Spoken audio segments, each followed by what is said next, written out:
O mais antigo tratado militar da história da humanidade, intitulado A Arte da Guerra, foi produzido por Sun Tzu pelo ano de 500 a.C.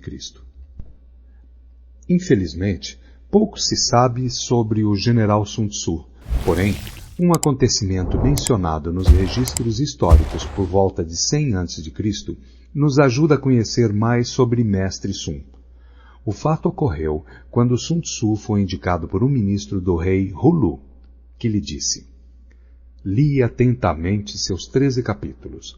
Posso submeter sua teoria de dirigir soldados a uma pequena prova?" Após a resposta afirmativa por parte de Sun Tzu, o rei perguntou: "A prova pode ser feita em mulheres?" A resposta tornou a ser afirmativa, e o teste foi realizado com as damas da corte. Entre elas, as preferidas do soberano. Sun Tzu escolheu 2 delas, as prediletas do rei, para atuar como comandantes e as instruiu seriamente. Cada uma delas iria dirigir como um verdadeiro oficial as suas respectivas companhias. As mulheres, no total de 300, trajando capacetes e armaduras com espadas e escudos, foram orientadas por Sun Tzu. Em seguida, foram separadas em 2 grupos, ficando cada um sob o comando de uma concubina, e logo, após um breve treinamento, foi marcada a apresentação perante o rei. Mas, a despeito do treinamento dispensado pelo atento general, na hora da ação, quando receberam a ordem, "direita volver", todas caíram na risada e nada fizeram. Sun Tzu falou com sabedoria. Se as ordens do comando não foram suficientemente claras, se não foram totalmente compreendidas, então a culpa é do general. Por conseguinte, repetiu a orientação e ordenou: "Esquerda volver", igual à vez anterior. Ao receberem as ordens, as mulheres voltaram a cair na gargalhada. Desta vez, Sun Tzu realmente enfureceu-se e disse: "Se as instruções não são claras, e se não se acredita nas ordens, a falta é do general."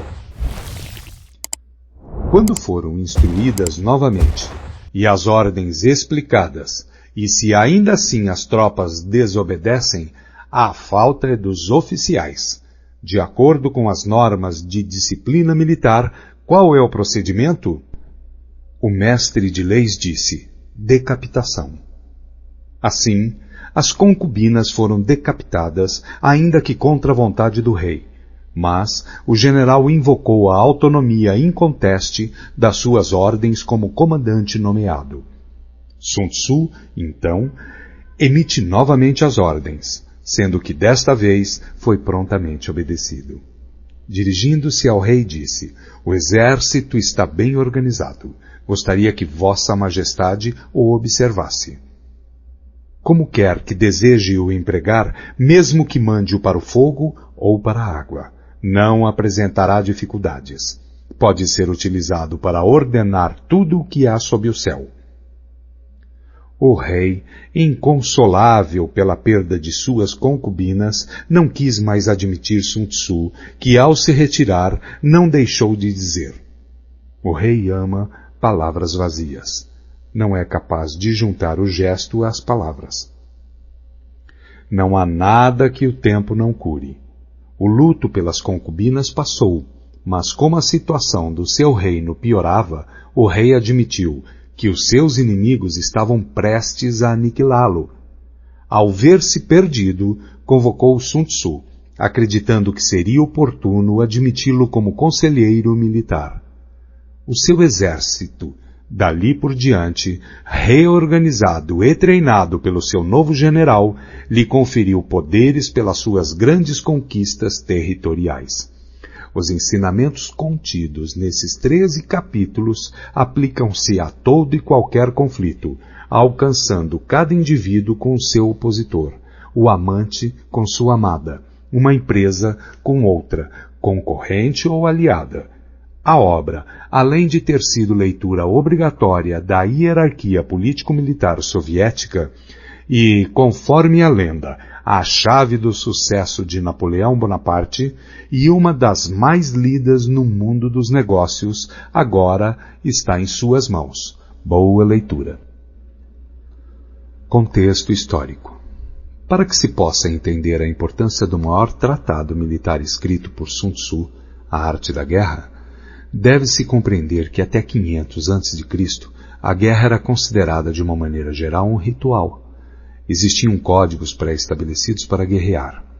O clima era levado em consideração, logo não se combatia no inverno, devido ao frio intenso, ou no verão, devido às altas temperaturas. Em combate não era correto abater homens velhos ou aplicar qualquer golpe a quem já estivesse ferido. Um governante de boa índole não massacrava cidades nem levava a guerra para além da estação própria. Os filósofos e reis faziam distinção entre guerras corretas e guerras incorretas. Era moralmente correto atacar uma nação selvagem e desconhecida, civilizar bárbaros e aqueles que poderiam levar o Estado à ruína. Na sociedade feudal predominante, os comandantes eram da aristocracia hereditária militar. Dessa maneira, os exércitos do centro de Qin, a partir de 573 a.C., teriam permanecido por um século sob o comando de poucas famílias. Os exércitos da China eram particulares e organizados como modelo militar feudal europeu. O tamanho e o gênero de contingentes, como os números de cavalos, carroças, bois e peões, determinavam a importância dos feudos, que variavam entre poucas vintenas e milhares de famílias. A preocupação com o modo de vida de um aldeão, assim como servos e analfabetos, eram de pouca importância para o soberano, onde, em uma batalha, o que mais interessava eram os carros, quadrigas com cocheiros, lanceiros e arqueiros da nobreza. O papel dos peões era apenas proteger os carros, sendo considerados dispensáveis e apenas alguns deles utilizavam escudos. As armas que possuíam eram basicamente adagas, espadas curtas, lanças e lâminas cortantes presas a varas de madeira. O uso de arco era destinado apenas aos nobres. Na antiga China, as batalhas eram consideradas primitivas e a metodologia empregada era muito simples. Praticavam-se algumas ações limitadas, onde se restringia a uma ordem dada pelo comandante, baseada em presságios de um adivinho que no local do combate se posicionava juntamente com o exército durante vários dias. Quando o momento escolhido chegava, os opositores partiam de maneira desordenada sobre o inimigo. O desfecho da vitória era decidido da seguinte maneira: ou o atacante era repelido e suas tropas partiam em retirada, ou conseguia romper as barreiras do inimigo, matando aqueles que ainda tinham resistência. Por volta de 500 a.C., os conceitos e métodos de guerra começavam a mudar. O período de grandes e ferozes batalhas exigia uma preparação dos exércitos, onde as operações militares já estavam perfeitamente orientadas por oficiais profissionais. Quando Sun Tzu surgiu, a estrutura feudal vigente passava por um período de mudanças. Uma nova estrutura de sociedade se firmava, e a evolução era visível em todos os campos, particularmente o militar. Os grandes estados passavam a se organizar de maneira permanente. Suas tropas eram disciplinadas e bem preparadas. À sua frente estavam as tropas de choque, escolhidas por sua habilidade, disciplina e valentia. Com a organização militar, as operações de guerra tornaram-se permanentes e passaram a representar ameaças aos inimigos em potencial. A arte de estratégias e de táticas militares surgiram neste período. Os estados organizados tinham especialistas em todas as áreas, entre eles engenheiros civis voltados para a construção de minas e túneis, havia peritos na travessia de rios e de inundações. A evolução dos equipamentos bélicos colaborou para um novo método de guerra na China. Armas de cortes de alta qualidade e o surgimento de bestas, abre parênteses, equipamento que disparava pesados virotes, fecha parênteses. tornaram obsoleto o uso de carros de combate existentes.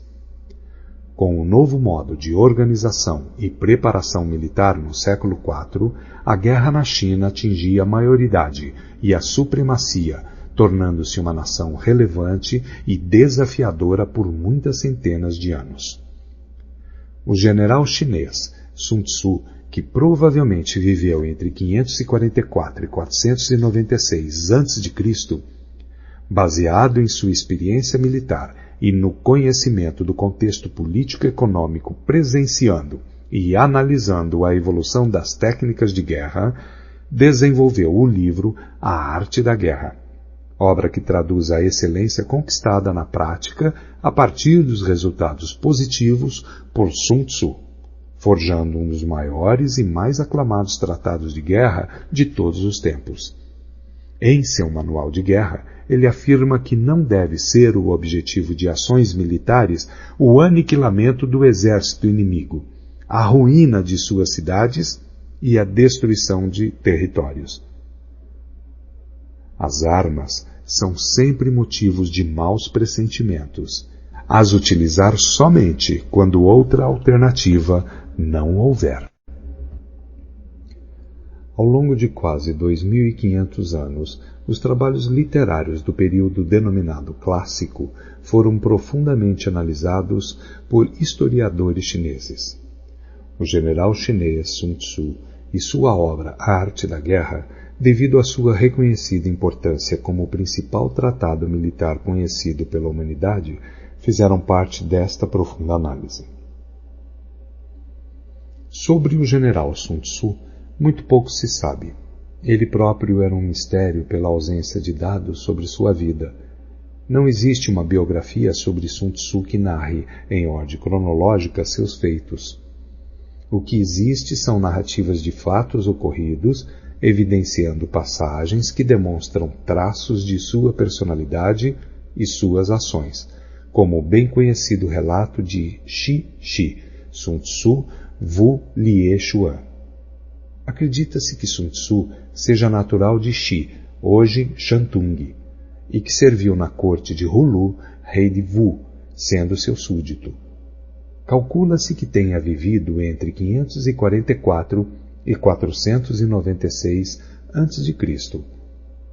Suas origens e sua história juvenil são desconhecidas, e seu nome desapareceu por completo dos registros históricos depois que Wu conquistou Ying, a capital de Shu. Sun Tzu extraiu a essência de aproximadamente 800 anos de experiência na prática da guerra, sistematizou observações e enunciou as lições que aprendeu, de tal modo que a elite governante pudesse aplicar seus princípios e permanecer vitoriosa. Os escritos de Sun Tzu refletem o pensamento chinês daquela época. Contudo, supõe-se que o mestre Sun Tzu não seja o único autor da obra A Arte da Guerra, e sim que seus discípulos e seguidores tenham grande influência na composição dos textos, considerando-a constante. Mestre Sun Tzu disse: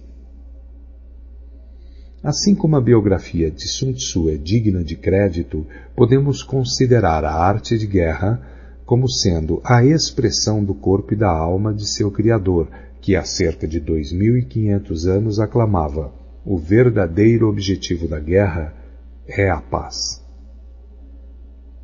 Histórias milenares que ilustram alguns dos ensinamentos de Sun Tzu. Em 341 a.C., o estado Qi, em guerra com o Wei, enviou Tianxi e Sun Pin contra o general Pang Xuan, que era inimigo mortal do último. Sun Pin disse: o estado Qi tem uma reputação de covarde, e por esse motivo nosso adversário nos despreza. Vamos virar esta circunstância a nosso favor. Consequentemente, quando o exército atravessou a fronteira do território de Wei, ordenou que fossem acesas 100.000 fogueiras na primeira noite, 50.000 na segunda, e apenas 20.000 na outra. Pang Xuan os atacou vigorosamente, pensando: eu sabia que os soldados de Xi eram covardes. Seu número já caiu para menos da metade. Na sua retirada, Sun Pin chegou a um estreito desfiladeiro que, segundo seus cálculos, seria atingido pelos perseguidores depois do escurecer. Lá chegando, tirou a casca de uma árvore e escreveu a seguinte frase: sob esta árvore, Pang Xuan morrerá. Então, quando a noite começou a cair, colocou um poderoso corpo de arqueiros emboscados nos arredores, com ordem de atirar diretamente se vissem uma luz. Mais tarde, Pang Xuan chegou ao local e, vendo a árvore, acendeu uma luz para ler o que estava escrito. Seu corpo foi imediatamente crivado por uma sequência de flechas e todo o seu exército foi preso na confusão. Tumu conta uma história relacionada com Wu Shi, na época em que lutava contra o estado de Qin, aproximadamente no ano de 200 a.C. Antes que a batalha começasse, um dos seus soldados, homem de audácia inigualável, atacou repentinamente, sem ordem, voltando com 2 cabeças inimigas. Então, Wu Shi mandou imediatamente executar o homem, ao que um oficial ousou protestar, dizendo: este homem era um bom soldado e não merecia ser decapitado. Wu Shi respondeu: acredito realmente em que era um bom soldado, porém mandei decapitá-lo porque agiu sem ordens. Yao Xiang, quando enfrentado em 357 d.C. por Huang Mei, Teng Xiang e outros, encerrou-se em suas muralhas e se recusou a lutar. Teng Xiang disse: nosso adversário tem um temperamento colérico e é facilmente provocável. Vamos fazer repetidas incursões e derrubar suas fortificações, fazendo-o ficar zangado e sair. Assim que conseguirmos levar seu exército ao combate, ele estará condenado a ser nossa presa. Logo em seguida, esse plano foi posto em prática. Yao Xiang saiu para guerrear, então foi atraído até San Yuan pela pretensa fuga do inimigo e finalmente atacado e morto. Capítulo 1 – Análise e planos. Abre aspas. Há momentos em que a maior sabedoria é parecer não saber nada. Fecha aspas. Sun Tzu disse: a arte da guerra é questão vital para o Estado.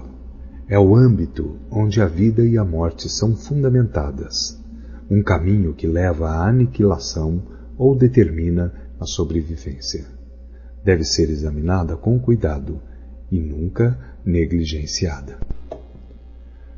A única forma para prever o resultado de uma guerra é analisar a situação com base nos 5 fatores. Primeiro, tal, entre parênteses, caminho. Várias mentes com um único ideal, o caminho que faz o pensamento do povo estar em completa harmonia com o de seus governantes, levando-o a segui-los para viver ou para morrer, sem temer nenhum dos riscos. Segundo, clima. É a sombra e a luz, o calor e o frio, o tempo e a sucessão das estações. Aceitar ou desafiar essas condições determinará a vitória militar. Terceiro, terra. Referem-se às distâncias, dificuldades de travessia, condições do terreno para a disposição das tropas. A análise da situação da terra define oportunidades de vida e de morte. Quarto, líder. A virtude da sabedoria, integridade, disciplina, coragem e humanidade.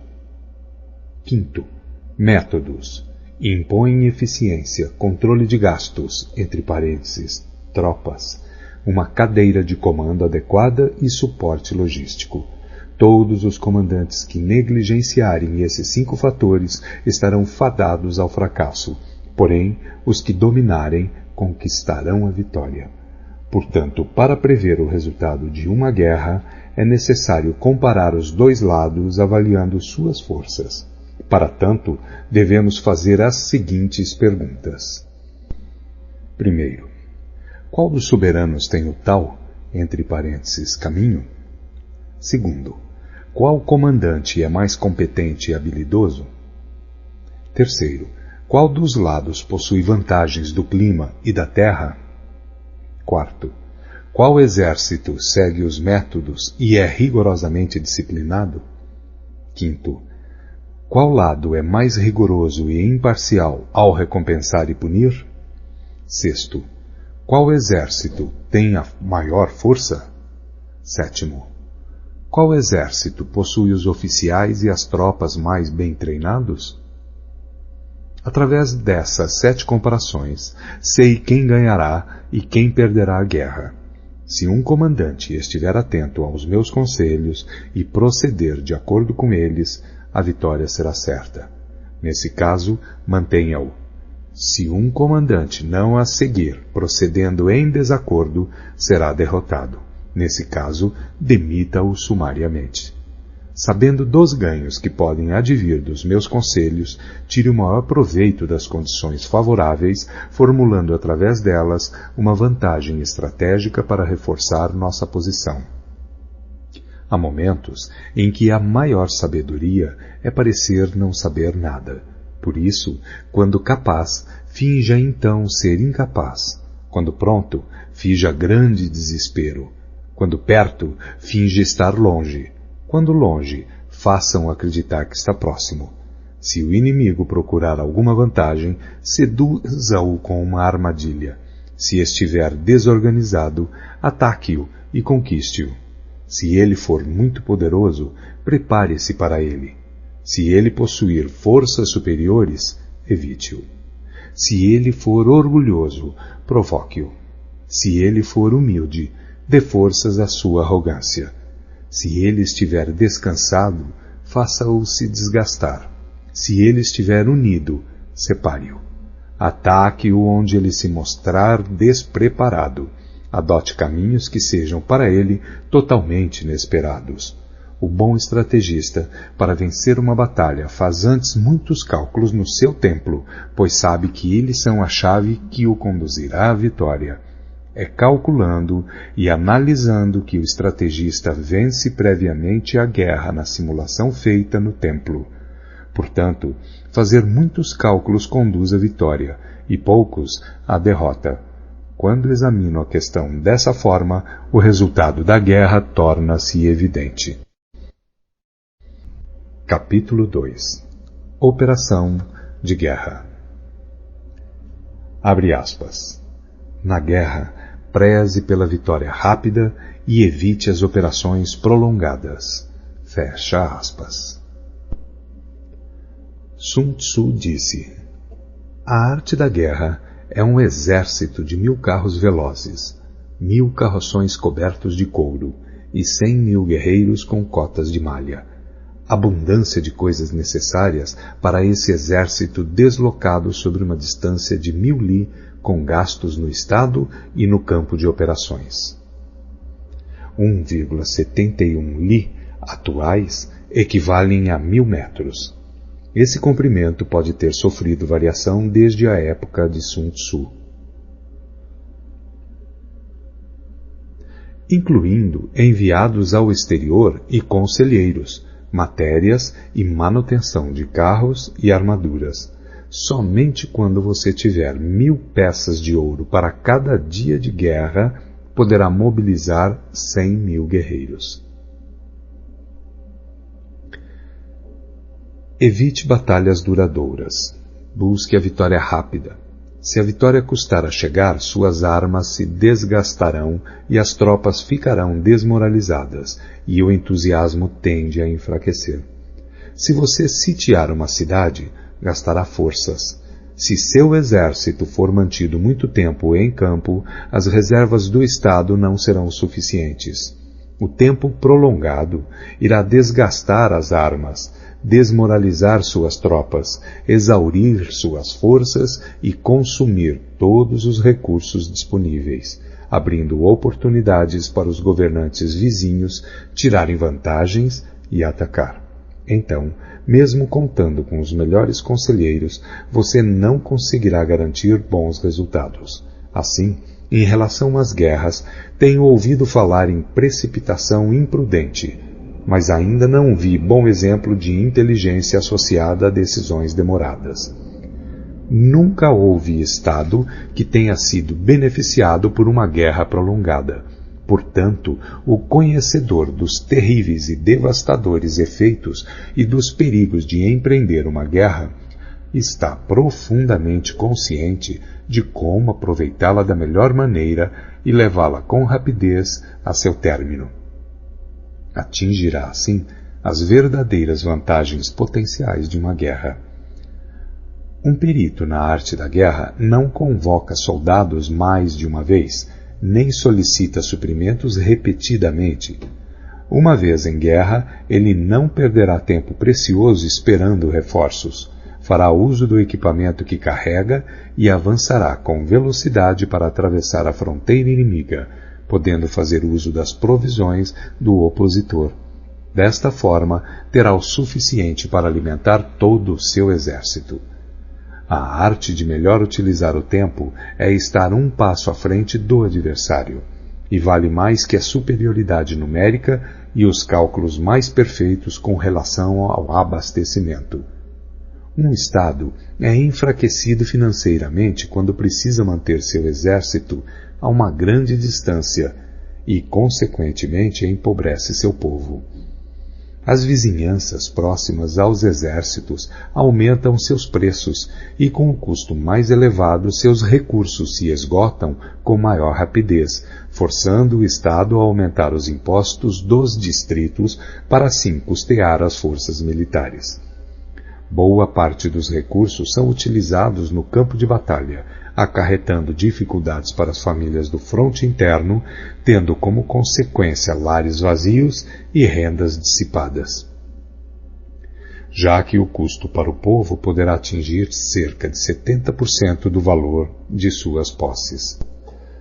Ao mesmo tempo, as despesas do Estado atingirão quase metade da arrecadação total em gastos com carros quebrados, cavalos abatidos, peitorais e capacetes, arcos e flechas, lanças e escudos, manteletes protetores, animais de tiro e carroças de provisões.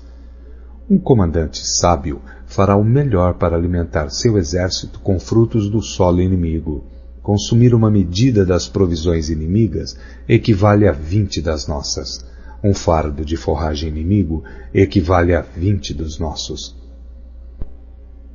Na questão que envolve matar o inimigo, nossas tropas devem ser levadas à fúria, para que fique clara a vantagem de derrotar o oponente.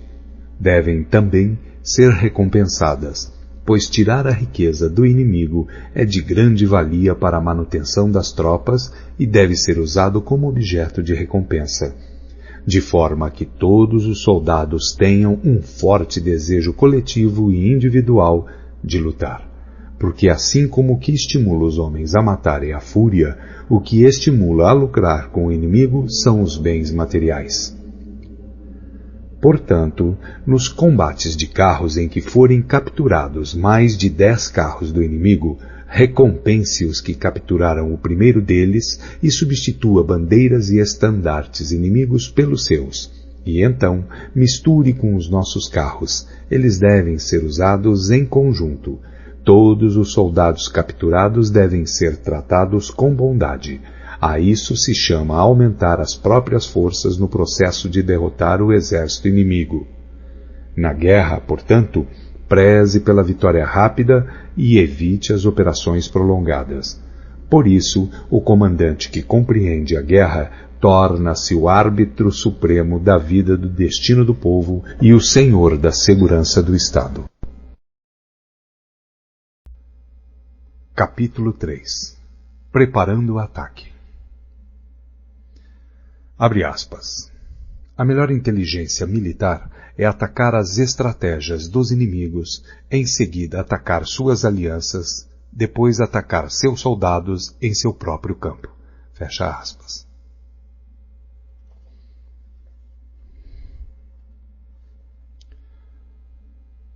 Sun Tzu disse: na arte da guerra, a melhor opção é tomar o país inimigo intacto. Esmagar um país é apenas a segunda melhor opção. O mesmo ocorre com o exército inimigo. Mantê-lo intacto, bem como batalhão, companhia ou simples pelotão de 5 homens, é a melhor opção. Aniquilar um exército, batalhão, companhia ou simples pelotão de 5 homens é apenas a segunda melhor opção. Portanto, conquistar 100 vitórias em 100 batalhas não significa o máximo da excelência. O máximo da excelência é subjugar o exército inimigo sem chegar sequer a combater. Assim, a melhor inteligência militar é atacar as estratégias do inimigo. Em seguida, atacar suas alianças, limitando a junção de suas forças. Depois, atacar seus soldados em seu próprio campo. E a pior de todas as políticas é sitiar cidades muradas. Isso somente deve ocorrer, em último caso, quando não houver outra escolha, pois as condições básicas de combate envolvem 2 elementos preciosos: energia e tempo. Se seu comandante for incapaz de controlar sua ansiedade e enviar tropas de soldados para escalar muros, perderá 1 em cada 3. E ainda assim, não tomará a cidade. Esse é o tipo de calamidade que acontece quando se tenta sitiar uma cidade murada. Existem algumas máximas que devem ser consideradas antes de pensar em sitiar cidades e ganhar batalhas. O primeiro de teus cuidados deve ser conservar os domínios do país que serves. Somente quando for imprescindível, deve usurpar o território inimigo para ampliar o de seu governante.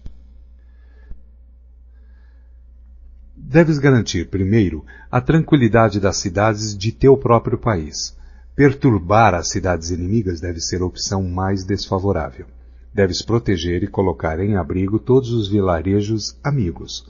Somente se houver real necessidade, podes avançar contra os vilarejos inimigos. Deves impedir que as choças dos camponeses, bem como suas plantações, sofram qualquer dano.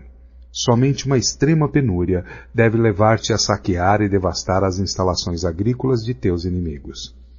Deves ter como objetivo buscar a perfeição, tentando conservar intactos os domínios dos inimigos, somente destruí-lo em caso de extrema necessidade.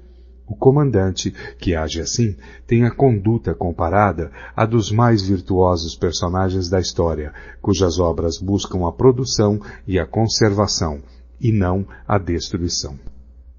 O comandante habilidoso submete seu inimigo sem partir para a batalha. Derrota seu reinado sem operações de campo muito extensas. Com as forças intactas, disputa o domínio do império. Dessa maneira, suas armas não sofrerão desgastes e, sem perder um soldado, sua vitória será completa. Esta é a arte de preparar o ataque. Já a arte de usar as tropas é a seguinte: quando você tiver 10 vezes mais força do que o inimigo, cerque-o. Quando tiver 5 vezes mais, ataque-o. Quando tiver apenas o dobro, divida-o em 2. Um para atacar o inimigo pela frente e o outro para atacar pela retaguarda. Quando tiver igualdade de forças, divida a tropa do inimigo e enfrente-o. Quando for inferior em número, seja hábil para tomar a defensiva. Quando não for páreo para o inimigo, tenha a habilidade de evitá-lo. Embora um combate acirrado possa ser dado por uma força menor, esta acaba sendo capturada pela força maior. O comandante é a fundação primordial do Estado. Quando esta fundação estiver bem colocada, o Estado certamente estará forte. Quando defeituosa, o Estado certamente enfraquecerá. Existem 3 maneiras de um comandante trazer desgraça para seu próprio exército. Primeira, ordenar um avanço ou retirada sem perceber ou se assegurar que o exército está em condições de obedecer. Chama-se isso de travar o exército. Segunda, interferir na chefia do exército, ignorando assuntos internos, isto trará confusão aos oficiais e soldados. Terceiro, permitir que as ordens que interferem na direção do exército sejam delegadas por nobres que administram o reino. Justiça e humildade são premissas com as quais se governa o Estado, mas nunca o exército. Flexibilidade e oportunismo, por outro lado, são virtudes militares e não civis. Não há pior calamidade do que ordens emanadas de um soberano sediado na corte. Tendo um comandante confundido seu exército e perdido a confiança de seus homens, as agressões dos comandantes vizinhos não tardarão. Daí a máxima, entre aspas, semear a desordem nas próprias fileiras é oferecer aos outros o caminho da vitória. Se um general ignorar o princípio da adaptação, não deve ser colocado em uma posição de autoridade. Um hábil empregador de homens usará o prudente, o bravo, o cobiçoso e o burro, pois o prudente terá prazer em aplicar seu mérito, o bravo sua coragem em ação. O cobiçoso é rápido em tirar vantagens, e o burro não teme a morte. Assim, há 5 fatores que permitem prever qual lado sairá vencedor. Primeiro, aquele que sabe quando deve ou não lutar conquistará a vitória. Segundo, aquele que compreende como lidar com a superioridade e a inferioridade numérica na disposição das tropas conquistará a vitória. Aquele que possui superiores e subordinados unidos conquistará a vitória. Quarto, aquele que é prudente e põe em campo um exército completamente preparado contra um inimigo despreparado conquistará a vitória.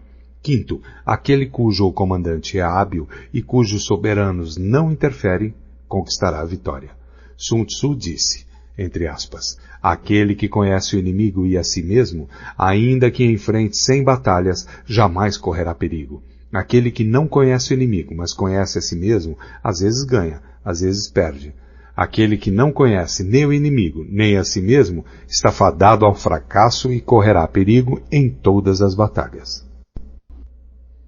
Capítulo 4. Posições e táticas. Abre aspas. A invencibilidade repousa na defesa, a vulnerabilidade revela-se no ataque. Fecha aspas. Sun Tzu disse, na antiguidade, o perito em batalha se colocava fora da possibilidade de derrota e esperava que o inimigo expusesse a sua vulnerabilidade. Garantir-nos de não ser derrotado está em nossas mãos. Porém, a oportunidade de derrotar o inimigo é dada por ele mesmo. Por isso se diz, entre aspas, a invencibilidade repousa na defesa, a vulnerabilidade revela-se no ataque. Manter-se e assumir posição defensiva é porque a força do inimigo é esmagadora, porém lançar-se ao ataque é porque a força do inimigo é deficiente. O especialista em defesa oculta a si mesmo no mais profundo e indecifrável canto da terra. O especialista em ataque desfere o golpe de cima da mais alta esfera do céu. Dessa forma, ele é capaz de, ao mesmo tempo, proteger a si mesmo e alcançar a vitória completa. Ver a vitória apenas quando ela está ao alcance da visão de todos não é o máximo de superioridade. O verdadeiro mérito está em planejar secretamente, deslocar-se subitamente, frustrar as intenções do exército inimigo e finalmente chegar à vitória sem o derramamento de sangue, pois não requer muita força levantar a penugem de um coelho no outono, nem olhos penetrantes para distinguir o sol da lua, muito menos ouvidos apurados para ouvir o ronco do trovão. Os hábeis comandantes vencem a batalha depois de terem criado as condições apropriadas. Um comandante inteligente não apenas vence, ele se sobressai derrotando o inimigo com facilidade. Eles preveem todas as eventualidades, conhecem as situações do inimigo e não ignoram o que podem fazer e até onde podem ir. A vitória é uma decorrência natural desse saber. Porém, suas vitórias não lhe garantiam nem a reputação de sábio, nem o mérito de homem de valor, pois o homem comum não dá grande credibilidade a uma vitória que foi obtida longe dos olhos da sua compreensão.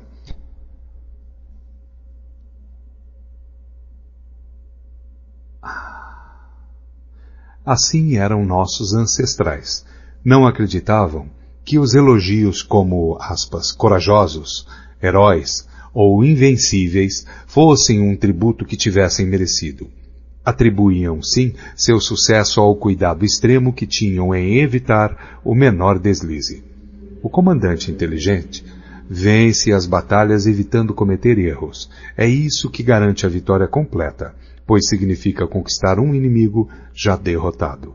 O comandante hábil assume uma posição tal que não pode sofrer nenhuma derrota, não negligencia nenhuma circunstância que garanta aniquilar o inimigo.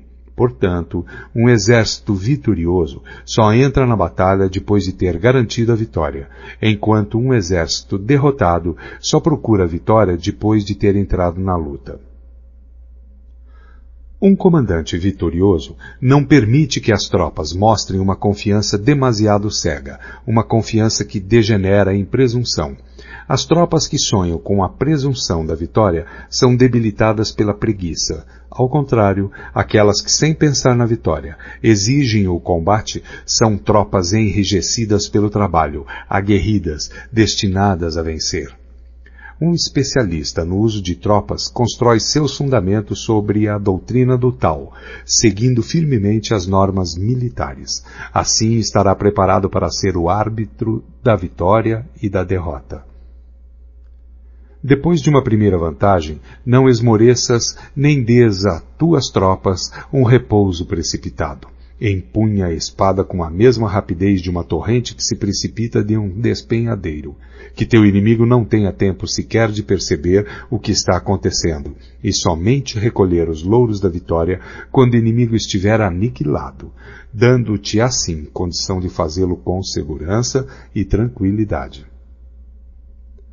A arte da guerra está baseada em 5 fatores estratégicos: os cálculos, as quantidades, a logística, a balança do poder e a possibilidade de vitória. Todos esses fatores estão ligados entre si. Primeiro, os cálculos estão diretamente ligados aos tipos de terrenos. Segundo, com base nesses cálculos, estimam-se as quantidades de provisões. Terceiro, de acordo com as quantidades de provisões disponíveis, define-se a capacidade da logística. Quarto, a balança do poder está diretamente relacionada à capacidade da logística. Quinto, e finalmente, a possibilidade de vitória baseia-se na balança do poder. Um exército vitorioso é como o peso de 100 quilos contra outro de algumas gramas. Um exército derrotado é como apenas alguns gramas contra centenas de quilos. O exército que dispõe de grande vantagem em relação ao seu inimigo deve posicionar-se estrategicamente para que, ao lançar seus homens na batalha, seja comparado à força de águas represadas se precipitando sobre um abismo. Capítulo 5. Estratégia do confronto direto e indireto. Abre aspas. Comandar muitos é o mesmo que comandar poucos. Tudo é uma questão de organização. Fecha aspas.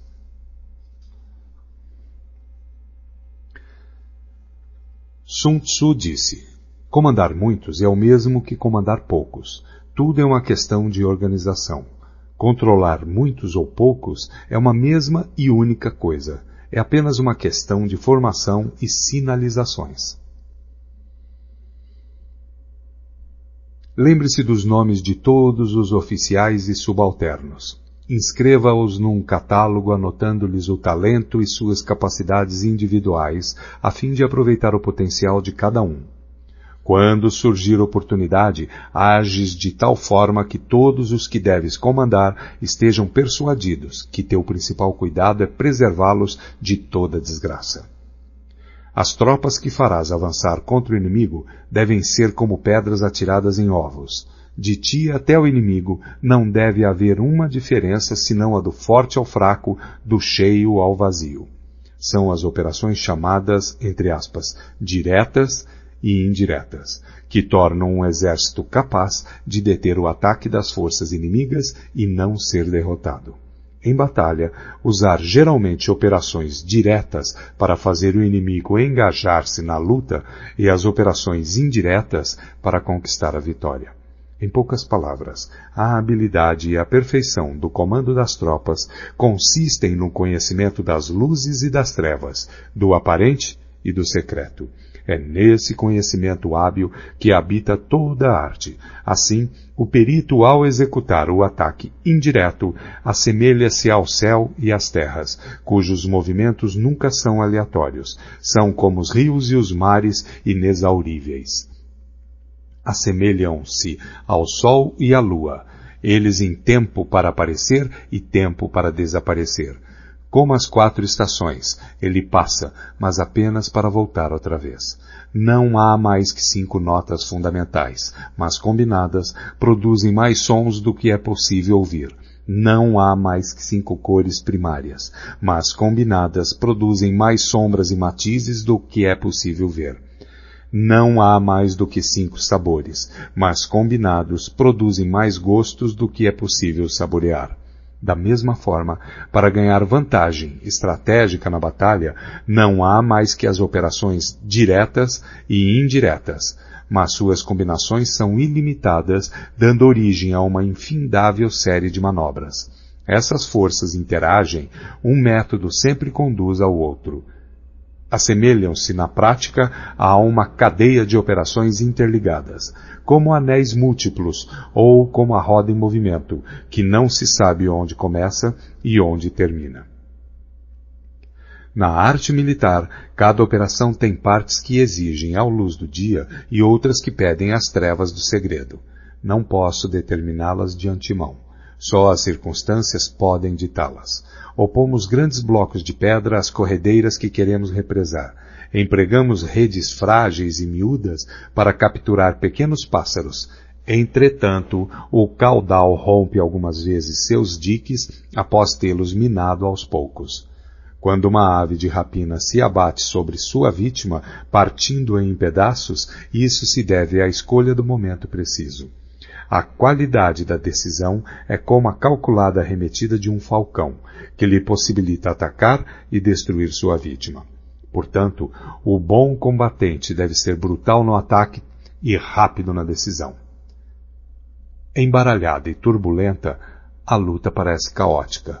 No tumulto de um combate, pode parecer confusão, mas não é bem assim. Entre a confusão e o caos, uma formação de tropas pode parecer perdida, e mesmo assim impenetrável. Sua disposição é, na verdade, circular, e não podem ser derrotadas. A confusão simulada requer uma disciplina perfeita. Afinal, o caos estimulado se origina do controle. O medo fingido exige coragem. A fraqueza aparente se origina da força. Ordem e desordem é uma questão de número, de logística. Coragem e medo é uma questão de configuração estratégica do poder. Vantagem estratégica. Força e fraqueza é uma questão de disposição das forças. Posição estratégica. O sábio comandante possui verdadeiramente a arte de liderar aqueles que souberam e sabem potencializar sua força, que adquiriram uma autoridade ilimitada, que não se deixam abater por nenhum acontecimento, por mais desagradável que seja. Aqueles que nunca agem com precipitação, que se conduzem, mesmo quando surpreendidos, com sangue frio, que têm habitualmente nas ações meditadas e nos casos previstos antecipadamente. Aqueles que agem sempre com rapidez, fruto da habilidade, aliada a uma longa experiência. Assim, o ímpeto de quem é hábil na arte da guerra é irrefreável, e seu ataque é regulado com precisão. O primeiro imperador Han, entre parênteses, 256 a 195 a.C., desejando esmagar seu oponente Hsiung-nu, enviou espiões para conhecer sua condição. Mas este, sabedor do fato, ocultou com cuidado todos os soldados fortes e todos os cavalos bem alimentados, deixando apenas homens doentes e gado magro à vista. O resultado foi que os espiões, por unanimidade, recomendaram ao imperador que atacasse. O resultado: o imperador Han atacou e foi derrotado. Os espiões viram apenas velhice e doença. Isso Sem sombra de dúvida, é uma dissimulação do inimigo, e atacar pode ser imprudente. Assim, quando pretende que o inimigo se movimente, o especialista se mostra, e o inimigo certamente o seguirá. Ele ilude o inimigo e este acredita. Agindo dessa maneira, manipula o inimigo e assim espera por ele, armado com toda a sua força. O especialista, quando está em batalha, procura sua vitória na vantagem estratégica, não a solicita aos seus homens. Portanto, deve ser hábil para selecionar os homens certos e explorar o avaro e o tolo, o sábio e o valente, e dar a cada um deles uma responsabilidade adequada ao seu perfil. Jamais designe tarefas a quem não for capaz de cumpri-las. Selecione e dê a cada um responsabilidades proporcionais à sua competência. Em 341 a.C., o estado Xi, em guerra com Wei, enviou o general Sun, que disse, abre aspas, o estado Xi tem a reputação de covarde, e por esse motivo nosso adversário nos despreza. Vamos virar essa circunstância a nosso favor. Fecha aspas. Consequentemente, quando o exército atravessou a fronteira do território Wei, Sun ordenou que fossem acesas 100.000 fogueiras na primeira noite, 50.000 na segunda e apenas 20.000 na terceira. O general do exército Wei, Pang Xuan, ordenou o ataque de maneira vigorosa, pensando, entre aspas, eu sabia que os soldados de Sun eram covardes, seu número já caiu menos da metade. Na sua retirada, Sun chegou a um estreito desfiladeiro que calculou ele seria atacado pelos perseguidores depois do anoitecer. Lá chegando, tirou a casca de uma árvore e escreveu, entre aspas, sob esta árvore, Pang Xuan morrerá. Então, quando começou a anoitecer, colocou um grupo de poderosos arqueiros emboscados nos arredores, com uma ordem de atirar diretamente se vissem uma luz. Mais tarde, Pang Xuan chegou ao local e, vendo a árvore, acendeu uma luz para ler o que estava escrito. Seu corpo imediatamente foi crivado por uma saraivada de flechas e todo o seu exército foi preso na confusão. Quem explora a vantagem estratégica envia seus homens para a batalha como se fossem troncos e pedras. A pedra e a madeira não têm movimento próprio, uma vez que em repouso não mexem por si mesmos, mas seguem o movimento recebido. Se forem quadrados, mantêm-se em repouso. Se forem redondos, rolam até encontrar uma resistência mais forte que a força recebida. Assim, a vantagem estratégica desenvolvida por bons guerreiros é como o movimento de uma pedra redonda, rolando por uma montanha de 300 metros de altura. A força necessária é insignificante, o resultado espetacular. Capítulo 6. Pontos fracos e pontos fortes. Abre aspas. Um grande general não é arrastado ao combate. Ao contrário, sabe impô-lo ao inimigo. Fecha aspas. Sun Tzu disse, para conseguir que a força de seu exército seja semelhante à de uma pedra de moinho chocando-se contra um ovo, utilize a ciência dos pontos fracos e pontos fortes. Em geral, o exército que primeiro ocupa o campo de batalha para esperar o inimigo estará descansado para o combate. Aquele que chega mais tarde e se precipita para entrar na batalha estará exausto. Assim, o perito em batalhas move o inimigo em vez de ser movido por ele. Para conseguir atrair o inimigo espontaneamente, ofereça-lhe alguma vantagem. Se desejar impedi-lo, é questão de obstruí-lo. Um grande general não é arrastado ao combate. Ao contrário, sabe impô-lo ao inimigo. Dessa forma, se o inimigo estiver descansando, fustigue-o. Se estiver bem abastecido de provisões, faça-o ficar faminto. Se acampado silenciosamente, force-o a mover-se atacando em posições que o inimigo deva apressar-se para defender. Marche com velocidade para lugares onde não for esperado.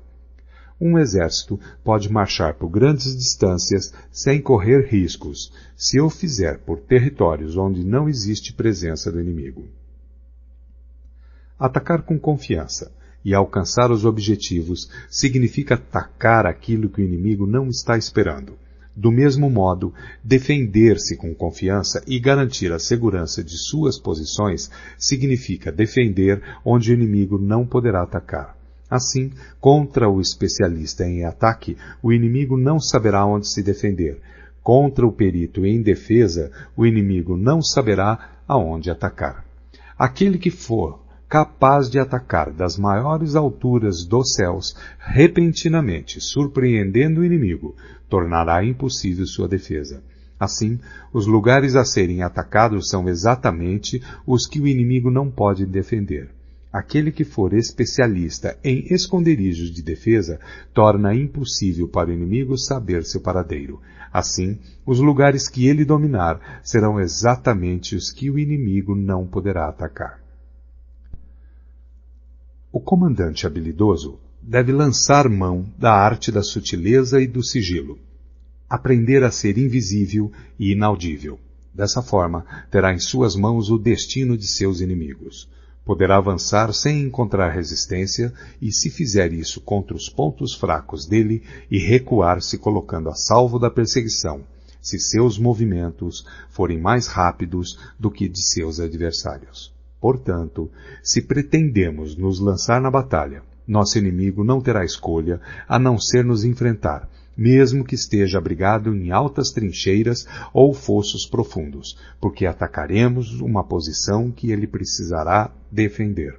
Do contrário, se quisermos evitar o confronto, o inimigo não poderá nos obrigar a lutar, pois podemos evitar que ele venha ao nosso encontro, mesmo que as marcas do nosso acampamento estejam esboçadas no chão. Precisamos apenas atirar coisas estranhas e inexplicáveis em seu caminho para confundi-lo. Descobrindo a posição do inimigo. Enquanto ocultamos a nossa, teremos força totalmente concentrada onde ele estiver dividido. Se nosso exército estiver unido, enquanto o exército do inimigo estiver fragmentado, atacaremos como um só corpo, e seremos muitos contra poucos. Dessa forma, se formos capazes de golpear com uma força superior uma força inferior, usando muitos contra poucos, qualquer um que levarmos a lutar estará em situação de desespero. O lugar escolhido para a batalha não deve ser conhecido pelo inimigo, pois assim o inimigo terá de se preparar contra um possível ataque em diversos pontos. E se suas forças estiverem distribuídas para defender muitas posições, qualquer unidade que enfrentarmos será pouco numerosa. Para que o inimigo possa reforçar o número de homens na frente da batalha, consequentemente enfraquecerá sua retaguarda. Se ele reforçar sua retaguarda, sua vanguarda ficará então enfraquecida. Do mesmo modo que, se fortalecer seu lado esquerdo, o lado direito enfraquecerá. Se fortalecer seu lado direito, o esquerdo ficará enfraquecido. Reforçar todos os lados significa enfraquecer todos os lados. A fraqueza numérica decorre da necessidade de se preparar contra possíveis ataques à força numérica, de obrigar o adversário a fazer esses preparativos contra nossos possíveis ataques. Conhecendo o local e a hora da próxima batalha, podemos nos concentrar a grandes distâncias. Mas se não pudermos prever nem o lugar nem o dia da batalha, então seu lado esquerdo nada poderá fazer a favor do seu lado direito, assim como o direito não salvará o esquerdo. Nem tampouco sua retaguarda poderá salvar sua frente de batalha, nem o contrário. E tanto mais será assim quanto mais distante estiverem os seus reforços. Ainda que o inimigo possua a força numérica a seu favor, é possível evitar que ele inicie combate contra nosso exército. Analise os planos de batalha do exército inimigo para ter conhecimento de suas fraquezas e de suas probabilidades de sucesso. Provoque-o para que assim possa descobrir o padrão de seus movimentos. Force-o a revelar-se de forma que venha a exibir seus pontos vulneráveis. Compare o exército adversário com o seu, para poder identificar onde a força é abundante e onde possui maior deficiência. Quando estiver preparado, seus arranjos táticos, oculte-os. O máximo da habilidade quando se assume uma estratégia é não ter forma. Se sua forma não for definida, o mais esperto dos espiões não será capaz de compreendê-la, e os mais sábios conselheiros não conseguirão planejar defesa contra ela. Mesmo que todos possam ver as táticas individuais empregadas para conquistar, quase ninguém consegue entender a estratégia através da qual se obtém a vitória total.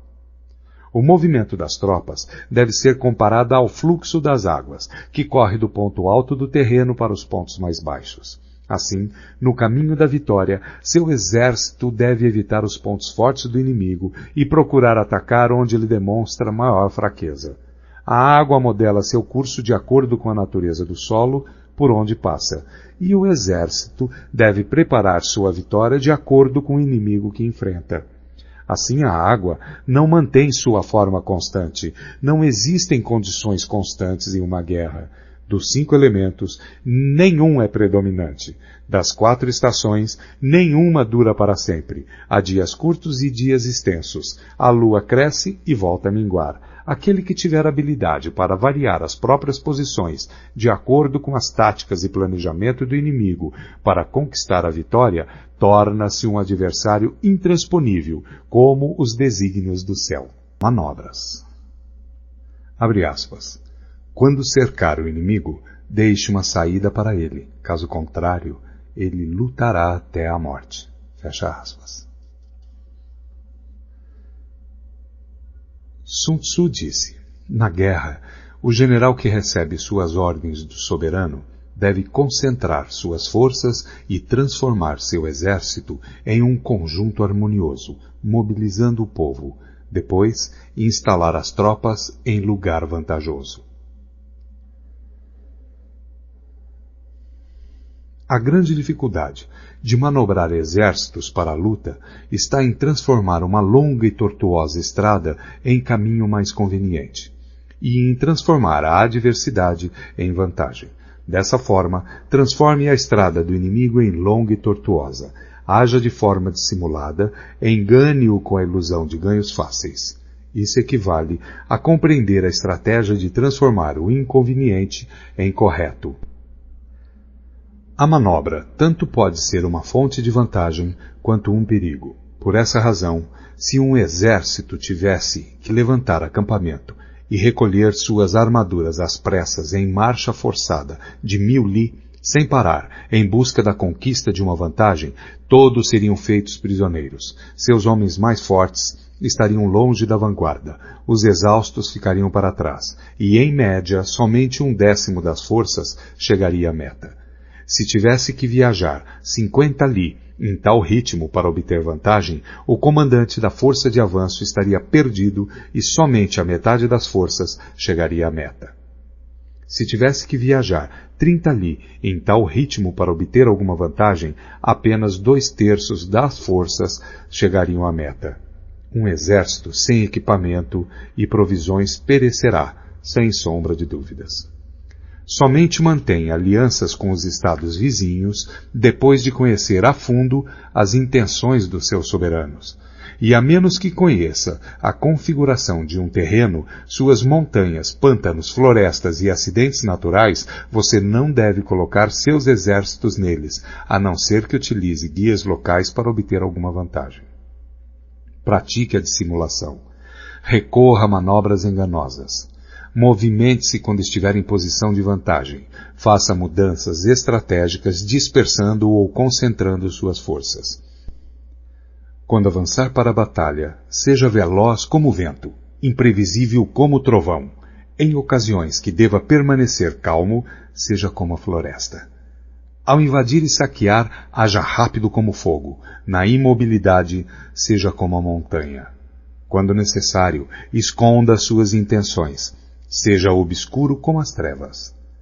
Evite movimentar-se inutilmente e somente ataque quando tiver certeza da vantagem. Ao saquear e pilhar cidades, reparta sempre de maneira justa todos os despojos. Quem conhece a tática de transformar o tortuoso em direito será vitorioso. Essa é a arte de manobrar. A maneira de dar ordens e fazer com que essas sejam cumpridas é de extrema importância para a vitória de um exército. Você encontrará no livro dos planos militares que em determinadas ocasiões a maioria dos seus homens não poderá vê-lo nem ouvi-lo. Os tambores e as bandeiras devem substituir tua presença e tua voz. Assim, em combate noturno, faça uso dos tambores, e durante o dia, use as bandeiras e estandartes. Desta forma, suas tropas serão um único corpo, impedindo que seus soldados corajosos avancem sozinhos e os covardes recuem. Essa é a arte de manobrar grandes massas. Pode-se desmoralizar um exército inteiro e seu comandante ser levado a perder o ânimo. Na manhã da guerra, a moral do inimigo está elevada. Ao meio-dia, começa a enfraquecer, e à noite, sua mente está voltada para o retorno ao acampamento. Por isso, o comandante sábio evita o inimigo com a moral em alta e ataca-o quando moroso e inclinado a retornar. Essa é a arte de administrar humores. Disciplinado, o bom comandante usa sua própria ordem para esperar pela desordem do inimigo. Usa sua calma para esperar por seu clamor. Essa é a arte de conservar o autodomínio. Se perceberes que o inimigo está animado e descansado, espera que o entusiasmo arrefeça e ele se vergue sob o peso do cansaço. Então, usa tuas tropas descansadas e bem alimentadas. Essa é a arte de administrar a força. Não inicies um combate quando o inimigo apresenta disposições perfeitas de suas bandeiras e estandartes. Não lances o ataque sobre o exército inimigo ordenado e disciplinado em suas formações. Essa é a arte de controlar as condições mutáveis. Portanto, não ataque o inimigo que ocupar o terreno alto, nem aquele que tiver uma colina às costas.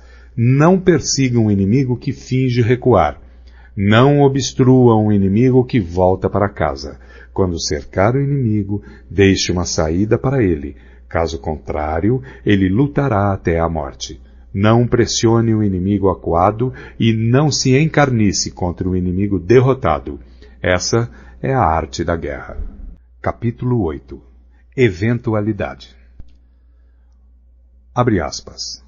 Um general que perde facilmente o controle e se deixa levar pela cólera será ludibriado pelo inimigo através de provocações e cairá em emboscadas sem perceber.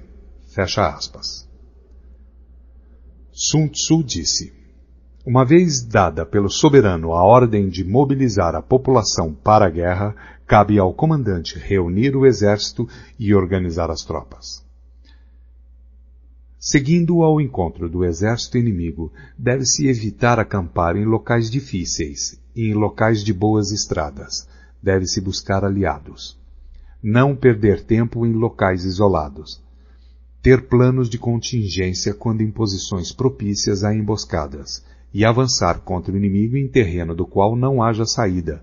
São táticas precisas para a garantia de uma boa batalha.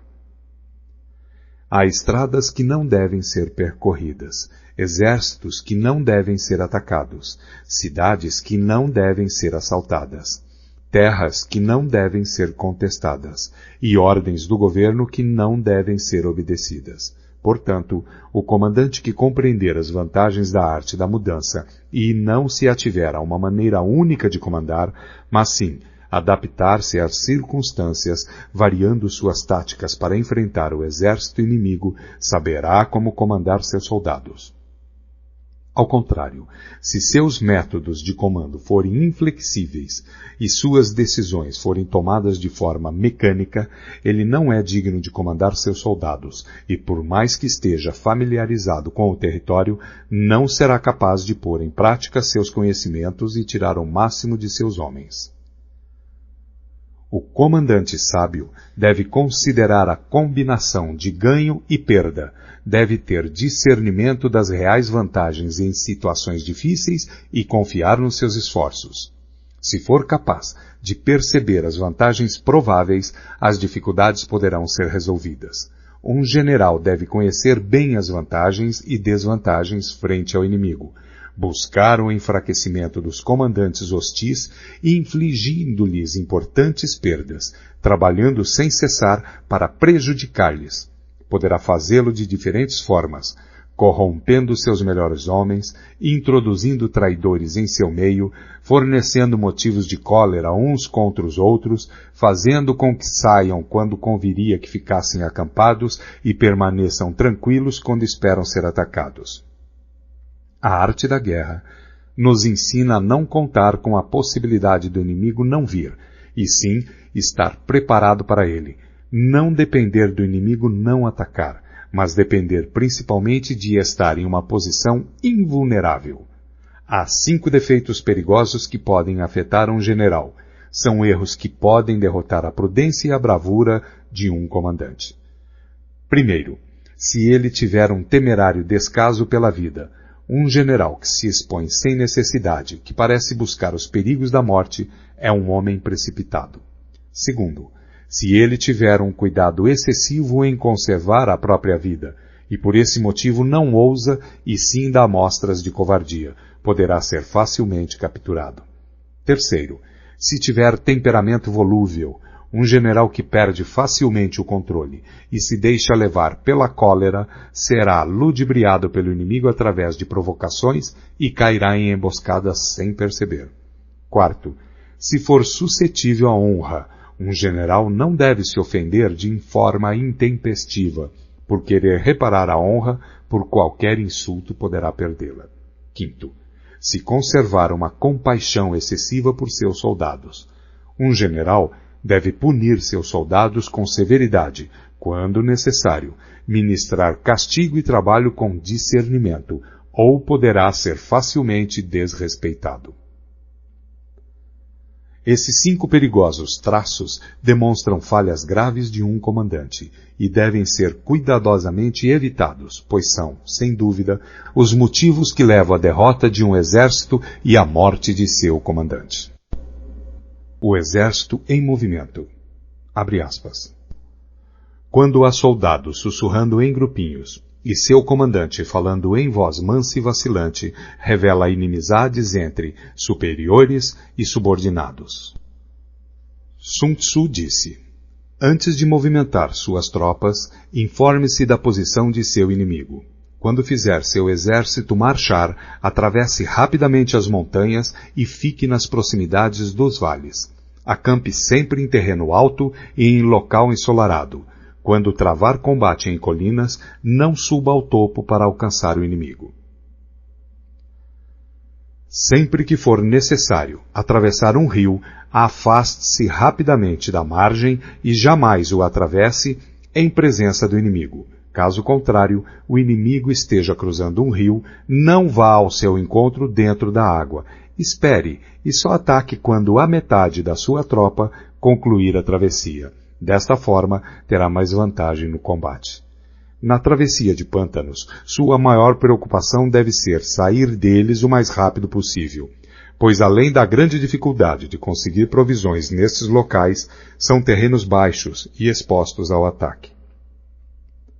Se for forçado a combater em um pântano, procure ocupar as orlas, evite adentrar no terreno e, se houver floresta nos arredores, situe-se de costas para elas. Em terras planas e secas, procure se posicionar de forma que seu flanco direito e sua retaguarda fiquem próximos de alguma elevação no terreno. A ideia é ter terras perigosas à frente e seguras atrás. Quando estiver com sua tropa em movimento, o mais importante é buscar as vantagens naturais do terreno que estiver ocupando. Em geral, os exércitos preferem os terrenos altos e ensolarados, pois nestes comida e água são mais acessíveis. Essas condições certamente favorecem uma vitória. Quando as chuvas formarem uma torrente e engrossarem os rios, não arrisque a travessia. Espere que as águas retomem seu curso natural. Evite regiões onde há penhascos com rios que correm no fundo, lugares fechados, moitas espessas e gargantas estreitas. E se não for possível, abandone esses lugares rapidamente. Enquanto nos afastamos, devemos atrair o inimigo para esses locais e talvez ele caia nos perigos que acabamos de nos evitar. Tenha cuidado também com lugares cobertos de matos e de pequenos bosques, lagos cercados de plantas aquáticas e charcos cheios de junco. São locais próprios para emboscadas e esconderijo de espiões traiçoeiros. Estando perto destes lugares, não se movimente antes de fazer um reconhecimento de toda a área. Portanto, devo afirmar mais uma vez que, independente do acampamento ser bom ou ruim, deve-se buscar as vantagens de cada terreno. Além disso, deve-se ficar atento ao inimigo, envie espiões ao longo do caminho e decifre todos os movimentos do adversário. Se o inimigo estiver próximo e ainda assim se mantiver em silêncio, ele não está ocupando uma posição estratégica. Se estiver distante e tentar provocar um combate, ele quer que avancemos. Se ele estiver acampado em terreno plano, com certeza está protegido por alguma vantagem. Se houver movimento entre as árvores de uma floresta, fique atento. Pode ser que o inimigo esteja avançando. Se existirem muitos obstáculos entre os arbustos, ele está tentando nos confundir. Se uma grande quantidade de pássaros levanta voo de súbito, é sinal de uma emboscada. Animais assustados indicam que um ataque surpresa está se formando. Se a poeira ergue-se alta, é sinal de carros de guerra chegando. Quando ela é baixa e se espalha rente ao chão, denuncia a aproximação da infantaria. Se a poeira se levanta em pontos esparsos, mostra que destacamentos estão colhendo lenha para as fogueiras. Algumas nuvens de poeira movendo-se de um lado para o outro, significa que o exército está montando o acampamento. Sussurros e aumento dos preparativos para a guerra significa que o inimigo avançará. Linguagem violenta e movimento agressivo para frente indicam que ele recuará. Quando os carros leves saem à frente e tomam posições nos flancos, é sinal de que o inimigo está entrando em formação para o combate. Proposta de paz, sem que haja retrocesso do exército, indica uma conspiração. Se há muita correria com suas tropas em formação, está determinada a hora da batalha. Se uma parte das tropas avançar e outra recuar, o inimigo está tentando nos atrair para uma armadilha. Se os soldados encontram-se curvados e apoiados em suas armas, eles estão fatigados. Se os que mandados apanhar água forem os primeiros a beber, significa que o exército está sedento. Se houver uma vantagem e o inimigo não avançar, ele está exausto. Se há pássaros reunidos em algum ponto, a posição está desocupada. Provavelmente, o inimigo abandonou secretamente seu acampamento. Quando há gritos na noite, é sinal que o inimigo está assustado. Se há confusão no acampamento, o comandante tem pouca autoridade. Se suas bandeiras e estandartes mudam constantemente de lugar, o inimigo está em desordem. Se os oficiais estão irritados, é sinal de que seus homens estão cansados. Quando o inimigo alimenta seus cavalos com cereais e mata seu gado para comer, quando seus homens não se preocupam em pendurar suas canecas de água e demonstram que não querem voltar às tendas, certamente estão desesperados e determinados a lutar até a morte. Quando há soldados sussurrando em grupinhos, e seu comandante, falando em voz mansa e vacilante, revela a inimizade entre superiores e subordinados, recompensas em demasia significam problemas. Se o comandante teme pressionar seu exército por conta de motins e oferece gratificações para manter seus soldados de bom humor, certamente ele perdeu o respeito de seus homens. Quando há castigos em excesso, o inimigo enfrenta dilemas terríveis com o relaxamento da disciplina, podendo o comandante perder o controle e irromper violentamente contra seus subordinados para obrigar-lhes a cumprir o dever. Se os soldados forem punidos antes mesmo de se afeiçoarem ao chefe, não demonstrarão respeito. Portanto, os soldados devem ser tratados primeiramente com humanidade, porém mantidos sob controle e disciplina, e isso irá garantir sua lealdade. Para isso, os comandos devem ser consistentemente reforçados durante o treinamento. Por fim, se o inimigo enviar um emissário com palavras conciliadoras, ele quer cessar as hostilidades. Atenção ao inimigo enraivecido, que está preparado para confrontar-se com você por longo período sem travar batalha nem abandonar sua posição. Considere-o com o maior cuidado. Em uma guerra, devemos ter claro que não são os números que proporcionam a vantagem de um exército sobre outro. Portanto, não avance imprudentemente, confiando apenas na quantidade de soldados ao seu lado. Um bom comandante é capaz de avaliar sua própria força, ter visão total da situação do inimigo, conquistar o apoio e a lealdade de seus soldados e jamais subestima seu inimigo. Caso contrário, seria facilmente capturado por ele. Capítulo 10. Terreno. Abre aspas. Quando os soldados rasos são muito mais fortes que seus oficiais, o resultado é insubordinação. Caso contrário, os oficiais são fortes e suas tropas são fracas, o resultado é colapso. Fecha aspas. Sun Tzu disse: a superfície da Terra apresenta uma infinidade de lugares. Deves fugir de alguns e buscar outros. Todavia, deves conhecer bem todos eles. Os tipos de terrenos incluem o acessível, o complicado, o indeciso, o estreito, o acidentado e o distante. O primeiro terreno citado, o acessível, é aquele em que ambos os exércitos podem se aproximar livremente. Portanto, levará vantagem aquele que primeiro ocupar o nível mais alto do lado ensolarado e tiver estabelecido linhas de abastecimento adequadas. O terreno que permite o avanço e dificulta a retirada é o mais complicado. De uma posição dessas, se atacarmos o inimigo quando ele não estiver devidamente preparado, poderemos derrotá-lo. Porém, se ele estiver preparado e não conseguirmos derrotá-lo, seremos pressionados a bater em retirada. Então, teremos grandes problemas. O terreno indeciso é aquele que oferece desvantagens tanto para o nosso lado quanto para o lado do inimigo. Neste terreno, mesmo que o inimigo tente nos atrair, é prudente abandonar a posição e recuar, atraindo por sua vez o inimigo.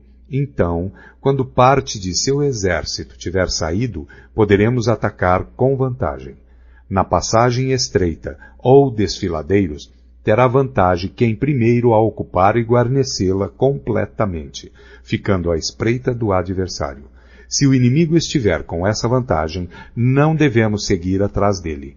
Somente quando ele falhar e a passagem estiver mal protegida é que devemos atacar.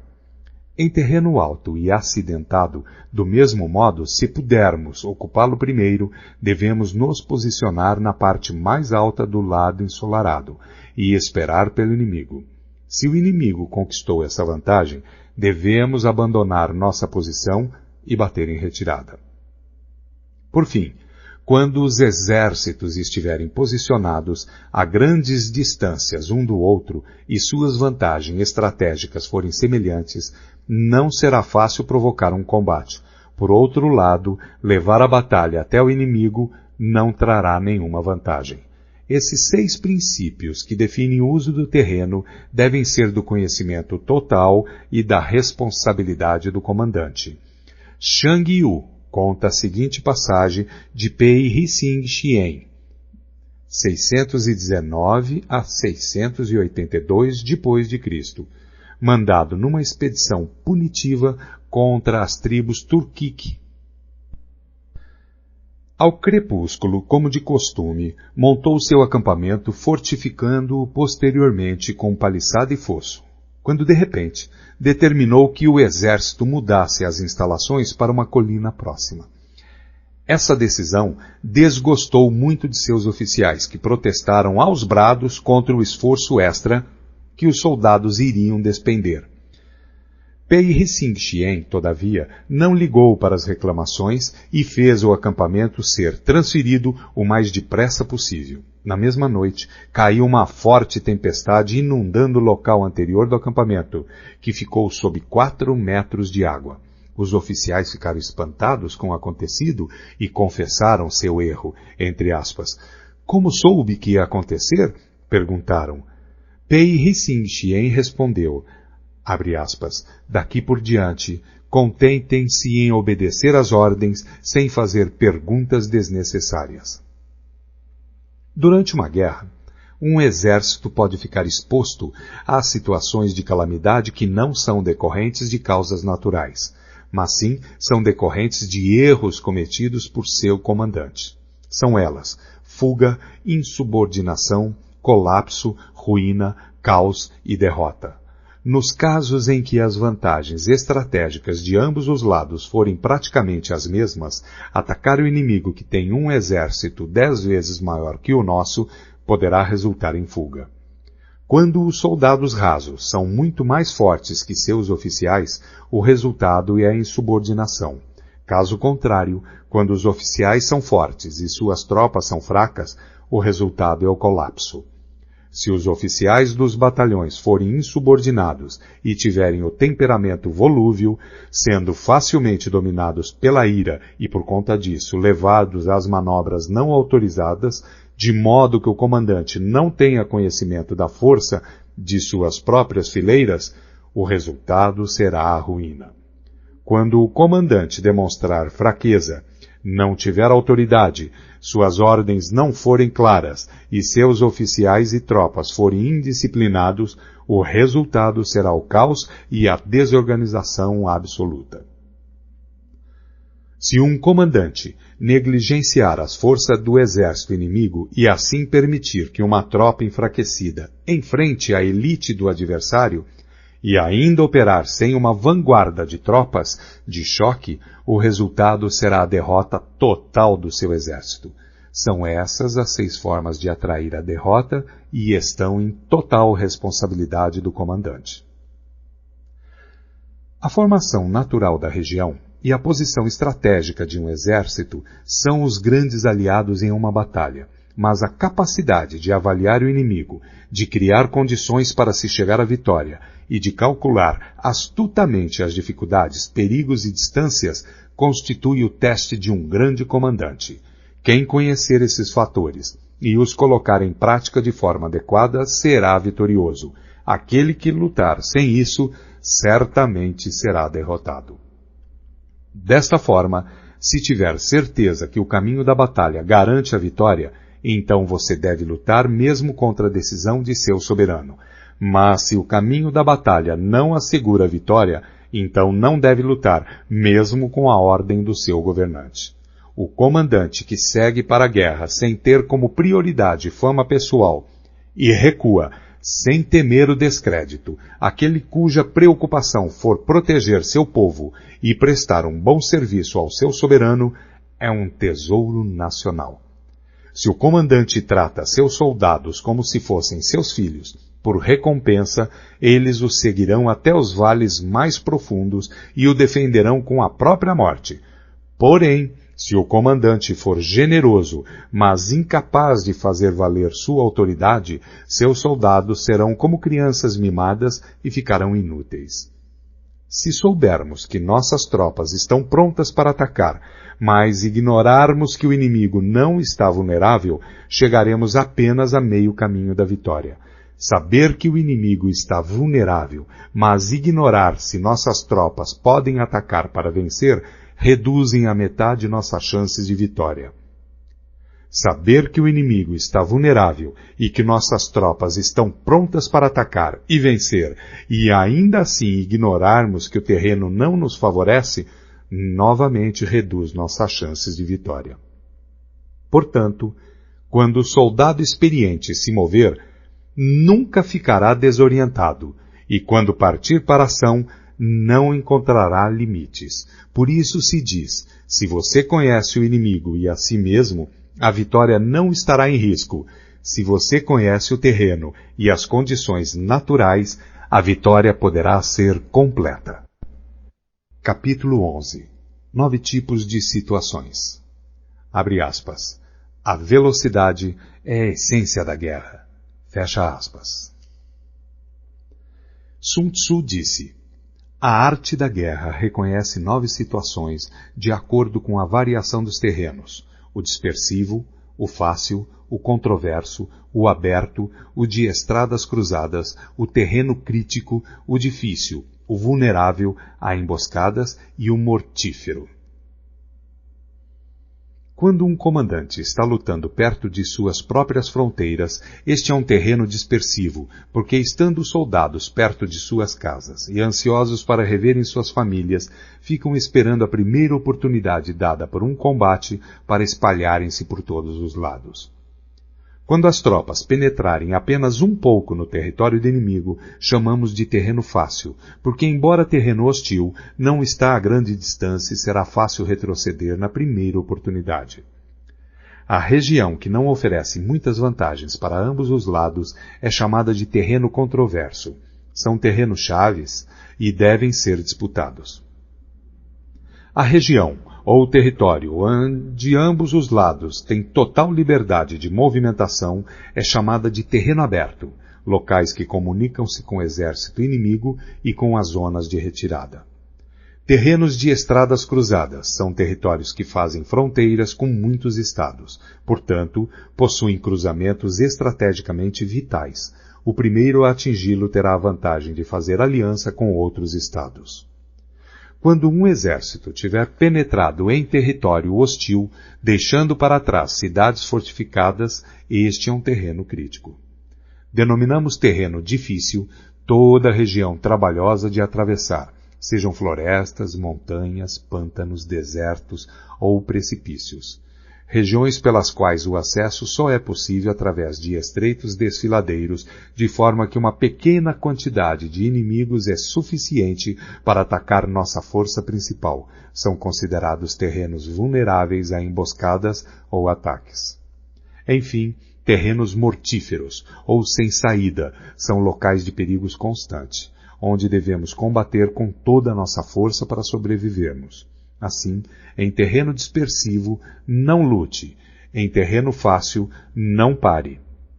Em terreno controverso, não ataque. Em terreno aberto, não tente barrar o inimigo. Em terreno de estradas cruzadas, faça alianças. Em terreno crítico, saqueie os recursos do inimigo. Em terreno difícil, marche sem parar. Em terrenos propícios a emboscadas, elabore planos de contingências e em terrenos sem saída, lute. Os que foram no passado considerados grandes comandantes tinham como objetivo impedir que a frente e a retaguarda do inimigo pudessem socorrer uma a outra, impedir a cooperação entre suas divisões, impedir que os oficiais e soldados pudessem auxiliar uns aos outros, impedir a comunicação entre superiores e subordinados e impedir, inclusive, que as forças dispersas do inimigo pudessem se reunir. Esses comandantes somente se lançavam à ação se houvesse vantagens para suas tropas, senão permaneciam estacionados. Se lhe perguntassem como agir no caso de haver um adversário em grande número e com estrita disciplina pronto para atacar, ele com certeza responderia, entre aspas, apodere-se de algo que ele não pode se dar ao luxo de perder, ele ficará em suas mãos. A velocidade é a essência da guerra. Aproveite a falta de preparação do adversário, avance por caminhos onde ele não é esperado e ataque locais desprotegidos. O exército invasor deve estar atento e observar os seguintes métodos. Quanto mais profundo penetrar em território inimigo, maior deverá ser a solidariedade entre os soldados. Dessa forma, os defensores não levarão a melhor. Saqueie os campos férteis do inimigo para suprir suas tropas de alimentos. Cuide do bem-estar de seus homens e não os sobrecarregue. Mantenha seu exército sempre em movimento. Coloque suas tropas em situações sem saída. Seus homens preferirão morrer a fugir. Uma vez lutando desta forma, darão o máximo de si e não terão medo, mesmo se caírem no mais desesperado cerco. Se não houver onde se refugiarem, todos continuarão firmes. Assim, Sem precisar ser mandados, seus homens estarão em constante alerta, cumprirão seus deveres e serão fiéis e disciplinados. Portanto, no dia em que esses homens forem ordenados a partir para o combate, talvez chorem, porém, não por medo, mas porque todos estão dispostos a vencer ou morrer. Em 73 d.C., quando Pan Chao chegou a Shanshan, Kuang, rei do país, recebeu-o a princípio com grande polidez e respeito, mas, logo após, seu comportamento sofreu uma mudança súbita e ele tornou-se descuidado e indiferente. Pan Chao comentou com seus oficiais, entre aspas, repararam que os modos educados de Kuang sumiram? Só pode significar que chegaram mensagens dos bárbaros do norte e que Kuang ficou indeciso, sem saber de que lado se põe. Certamente é esse o motivo. O homem inteligente pode perceber as coisas antes delas acontecerem. Chamou imediatamente um dos nativos que fora posto a seu serviço e preparou-lhe uma armadilha. O homem acabou revelando tudo. Pan Chao convocou uma reunião geral de seus oficiais e começou bebendo com eles.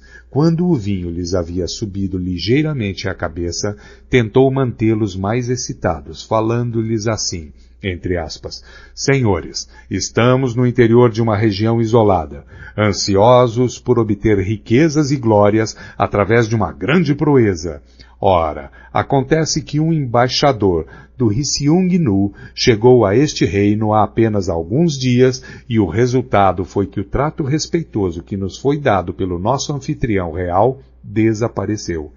Se esse enviado dominá-lo, tomar nossa força e levar-nos para Ryseung-nu, nossos ossos serão pastos dos lobos do deserto. Que faremos? Unanimemente os oficiais responderam, entre aspas, diante do perigo de vida que corremos, seguiremos nosso comandante, vivos ou mortos.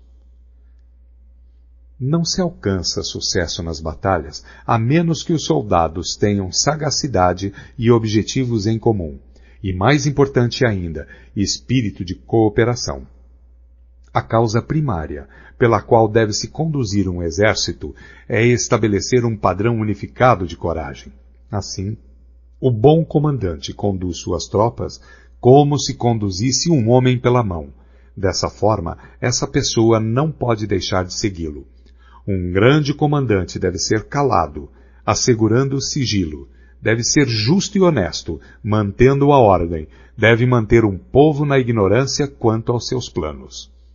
Alterando seus planos, ele mantém o inimigo no escuro. Mudando seu acampamento, evita que o inimigo preveja seu objetivo. No momento crítico, age como se após subir uma grande altura, joga-se a escada fora. Leva seu exército para o interior do território inimigo. Ao invadir um terreno hostil, a regra geral é que penetrar profundamente no território do exército inimigo dá coesão. E se a invasão for superficial, mais facilmente seus homens se dispersarão.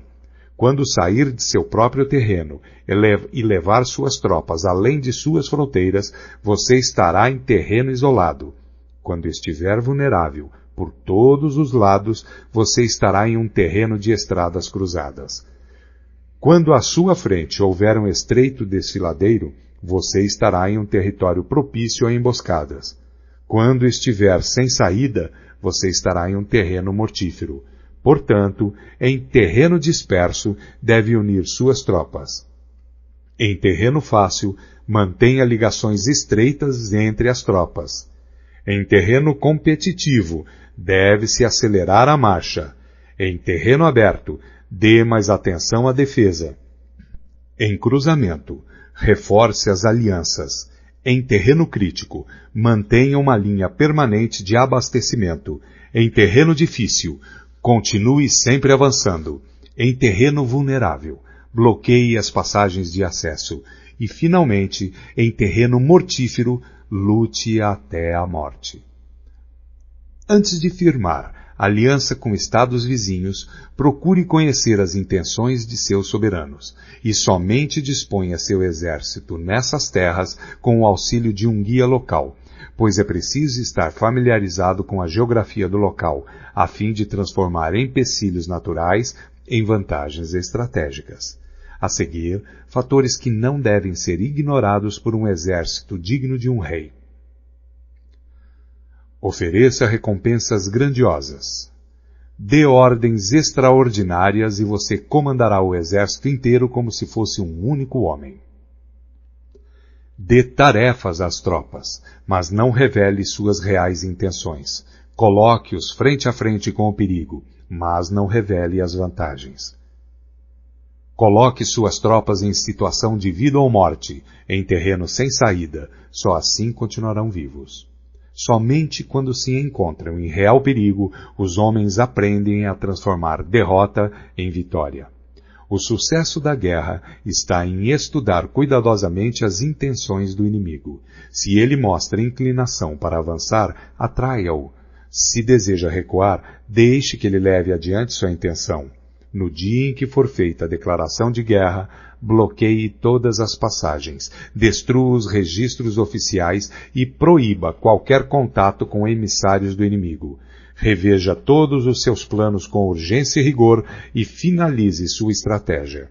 Se o inimigo mostrar alguma vulnerabilidade, avance sobre ele, conquiste algo que seja de grande importância para seu adversário e não permita que ele saiba qual será o momento de seu ataque. Siga a estratégia determinada, mas procure se adaptar aos movimentos do exército inimigo para garantir o resultado da batalha.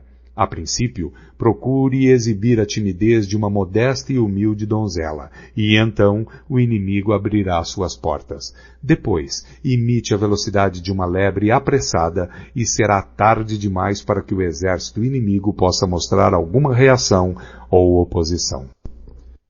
Capítulo 12. Ataque pelo fogo. Abre aspas. Em batalhas, quaisquer que sejam os resultados, o gosto será sempre amargo, mesmo para os vencedores. Portanto, a guerra deve ser a última solução, e só deve ser travada quando não existir outra saída. Fecha aspas. Sun Tzu disse: existem 5 meios de atacar com fogo. O primeiro consiste em queimar os homens, o segundo queimar as provisões, o terceiro queimar transportes e equipamentos, o quarto queimar arsenais e depósitos e, por último, lançar fogo contínuo sobre o inimigo. Para iniciar um ataque com fogo, deve-se manter sempre preparado um material inflamável e aguardar que o tempo e as circunstâncias estejam favoráveis. Deve-se observar que a época mais adequada para o uso do fogo são os períodos quentes e secos. Há ainda os dias mais propícios para o alastramento das chamas. São aqueles em que a lua estiver passando pelas constelações da cesta dos ventos, do muro, das asas e da plataforma do carro, pois estas constelações determinam dias ventosos. No ataque com fogo, deve-se estar preparado para variar a maneira de agir de acordo com as mudanças de situação, que podem ser 5. Primeira, quando o fogo invadir o acampamento do inimigo, deve-se esperar uma reação imediata. No entanto, se as tropas inimigas permanecerem em silêncio mesmo com o lavrar do fogo, contenha seu ímpeto e não ataque. Segundo, se logo após ateares fogo, observares que as chamas ganham altura e se puderes atravessá-las, ataque e não dês ao inimigo a chance de apagá-las. Se não puderes atravessar as chamas, permanece onde estás. Terceiro, se for possível iniciar um ataque com fogo estando fora do campo inimigo, não entre em suas fronteiras, mas assegure-se de atacar no momento mais adequado. Quarto, considere sempre a direção do vento, atacando em seu favor. Jamais ataque contra o vento ou vai sofrer tanto quanto o inimigo. Quinto, se o vento soprou continuamente durante todo o dia, certamente ele cessará ao anoitecer. Tome precauções para não ser surpreendido. Todo exército bem treinado deve dominar os 5 desdobramentos relacionados ao ataque com fogo e deve ter conhecimento do movimento das estrelas para identificar os dias mais adequados para que possa iniciar esse tipo de ataque. Demonstra grande inteligência aquele que usa o poder do fogo para atacar. Os que usam a água conseguem um acréscimo de força, mas não são eficientes em privar o inimigo de suas provisões. A água será bem utilizada para interceptar e ilhar o inimigo. As diferentes maneiras de combater com fogo proporcionam uma plena vitória, mas é preciso saber colher os frutos. Ou todo esforço será uma perda de tempo. É de grande importância também reconhecer o mérito de teus homens e recompensá-los, pois se tuas tropas só enfrentarem dificuldades e trabalho sem o devido reconhecimento, perderás o respeito de teu exército. O general esclarecido melhora seus recursos, comanda seus soldados com autoridade, mantém-nos juntos pela boa-fé e os torna serviçais por boas recompensas. Se a fé diminuir, haverá separação. Se as recompensas forem deficientes, as ordens serão desrespeitadas. Em batalhas, quaisquer que sejam os resultados, o gosto será sempre amargo, mesmo para os vencedores. Portanto, a guerra deve ser a última solução e só deve ser travada quando não existir outra saída. Um soberano jamais deve decidir pela guerra se estiver dominado pelo ódio ou vingança. Um bom comandante não deve mobilizar suas tropas se tiver o coração tomado pelos mesmos sentimentos. Ambos devem aguardar dias mais serenos para ponderar, pois uma pessoa em crise pode recuperar seu bom humor, assim como uma pessoa no calor da paixão pode encontrar novamente equilíbrio. Não marche a não ser que veja alguma vantagem. Não use suas tropas, a menos que haja alguma coisa a ser ganha. Não lute, a menos que a posição seja crítica, pois o que jamais poderá ser recuperado totalmente é um estado devastado pela guerra, nem tampouco ressuscitar seus mortos. Portanto, o governante esclarecido considera a batalha com prudência, e o bom comandante move-se com cautela. Esse é o caminho para se manter um país em paz e seu exército intacto. Capítulo 13. Uso de espiões. Abre aspas. O que possibilita ao soberano inteligente e seu comandante conquistar o inimigo e realizar façanhas fora do comum é a previsão, conhecimento que só pode ser adquirido através de homens que estejam a par de toda a movimentação do inimigo. Fecha aspas. Sun Tzu disse: constituir um exército de 100.000 homens e percorrer com ele longas distâncias gera grandes perdas ao povo e custa muito para os cofres públicos. Podemos estimar cerca de 1.000 peças de ouro por dia.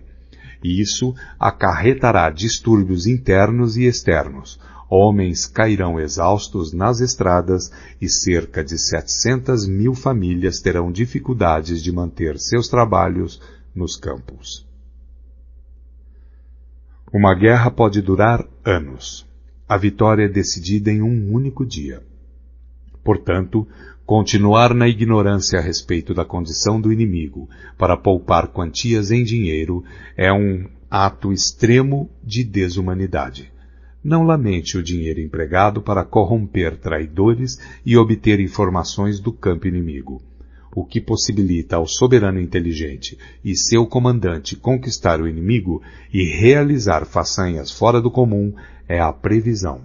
Conhecimento que só pode ser adquirido através de homens que estejam a par de toda a movimentação do inimigo. Por isso, deve-se manter espiões por toda parte e informar-se de tudo. Existem 5 tipos de espiões que podem ser usados: espiões locais, agentes internos, agentes duplos, espiões dispensáveis e espiões indispensáveis. Quando os 5 tipos de espiões estão ativos e ninguém pode descobrir o sistema secreto, chama-se a isso de teia imperceptível. Primeiro, espiões locais são os próprios habitantes do país inimigo quando colocados a nosso serviço. Segundo, agentes internos, em geral, são funcionários do inimigo, homens ofendidos por ocuparem posições subalternas, concubinas gananciosas por ouro, pessoas volúveis que sempre estão em cima do muro. Para lidar com este tipo de espião, é necessária muita cautela. Terceiro, espiões duplos são espiões do inimigo que trazemos para nosso lado, através de suborno e promessas liberais. Nós os induzimos a fornecer informações falsas ao inimigo e, ao mesmo tempo, espionar seus compatriotas. Quarto, espiões dispensáveis são nossos próprios agentes, a quem damos propositalmente informações falsas a nosso respeito, a fim de que, quando forem capturados ou nos traírem, passem informações erradas, fazendo então com que nossos inimigos tomem medidas inadequadas. Esses espiões certamente serão mortos por fornecerem informações falsas. Quinto, e finalmente, os espiões indispensáveis, ou sobreviventes, são aqueles que voltam do campo do inimigo com informações. Esse tipo de espião deve sempre fazer parte do seu exército. Em geral, são homens fortes, ágeis, dotados de grande sagacidade e acostumados a toda espécie de trabalho sujo. Assim, o comandante deve manter sempre uma relação de proximidade com os espiões. Deve recompensá-los regiamente e os assuntos referentes a estes homens devem ser mantidos em absoluto sigilo. Somente um governante sagaz e intuitivo é capaz de empregar espiões. Só o comandante humano e justo é capaz de fazê-los trabalhar e sem uma sutil e engenhosa habilidade mental não se pode ter certeza da autenticidade de seus relatórios. Quando um assunto secreto de espionagem é divulgado prematuramente, o espião deve ser morto juntamente com aqueles que tenham tomado conhecimento da informação. De maneira geral, se o objetivo for esmagar um exército, sitiar uma cidade ou assassinar alguém, é necessário obter a identidade do comandante das tropas de defesa, seus ajudantes e conselheiros, os guardas encarregados dos portões e as sentinelas. Nossos agentes devem ser empregados para assegurar essas informações. É de extrema importância localizar as pessoas enviadas como espiões pelo inimigo. Se cuidarmos delas com generosos subornos, podemos empregá-las como agentes duplos e, através destes, poderemos recrutar espiões locais e agentes internos. Além disso, é a partir do trabalho dos agentes duplos que saberemos quais falsas informações devemos passar aos espiões dispensáveis para que transmitam ao inimigo. E com base no que obtivermos dessas mesmas fontes, poderemos completar as missões dos agentes indispensáveis. Desta forma, os espiões duplos devem ser tratados com a maior generosidade, pois eles são a chave de todo serviço de espionagem. Os espiões são peças de fundamental importância em uma guerra, porque a capacidade de movimentação eficiente de um exército depende do serviço secreto destes agentes. Portanto, o soberano esclarecido e o comandante hábil, por serem capazes de atrair pessoas de extrema inteligência para se tornarem seus espiões, estarão destinados a grandes conquistas.